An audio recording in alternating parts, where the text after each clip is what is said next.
కాంగ్రెస్ పార్టీలో క్యాబినెట్ విస్తరణపై చిచ్చు. అరే ఇక్కడ క్యాబినెట్ విస్తరణ లేదు కదా, ఎక్కడ చిచ్చు అనుకుంటున్నారా? ఆల్రెడీ ఇక్కడ ఏ రకమైన చిచ్చు ఉండాలో ఏం జరుగుతుందో మనం చూస్తూనే ఉన్నాము.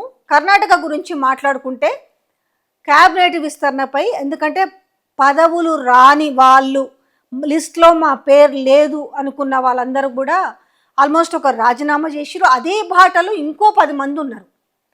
తెలంగాణలో కూడా క్యాబినెట్ ఎక్స్పాన్షన్ చేయకపోవడానికి కూడా ఇదొక రీజనే.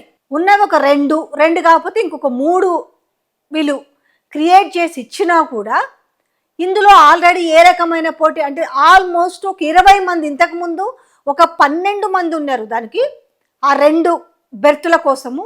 ఇప్పుడు ఒక 20 మంది పోటీ పడుతున్నారు తెలంగాణలో కూడా.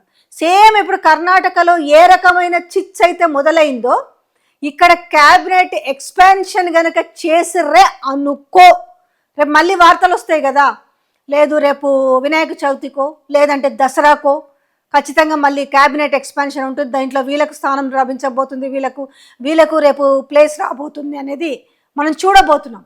ఒక్కసారి కనుక అది తెరపైకి వచ్చిందంటే ఈడ కర్ణాటకలో 10 మంది కానీ తెలంగాణలో ఎంతమంది రాజీనామా చేస్తారో కూడా తెలియదు. ఎగ్జాంపుల్ ఇక్కడ మొదలైంది ఆల్రెడీ కర్ణాటకలో, ఇక్కడ కూడా ఆల్రెడీ 10 మంది రహస్య సమావేశాలు పెట్టుకున్న సందర్భం కూడా ఉంది కదా. జడ్చర్ల అనిరుద్ధ్ రెడ్డి ఆధ్వర్యంలో రహస్య సమావేశాలు పెట్టుకున్నారు. అసలు ఏం జరుగుతుంది ఎమ్మెల్యేలకు? ఇక్కడ ఆల్రెడీ క్యాబినెట్ ఎక్స్పాన్షన్ లేకుండానే ఏ రకంగా మేము దీక్షలు చేయబోతాం, ఉద్యమం చేయబోతాం అనేది ఆల్రెడీ వారించిన వైనం చూస్తున్నాము. ఎందుకంటే జడ్చర్ల ఎమ్మెల్యే ఆల్రెడీ ఆయన వార్న్ చేసిండు, నిధులు కనుక విడుదల చేయకపోతే నేను 10,000 మందితోటి ఉద్యమం చేస్తా అని చెప్పేసి.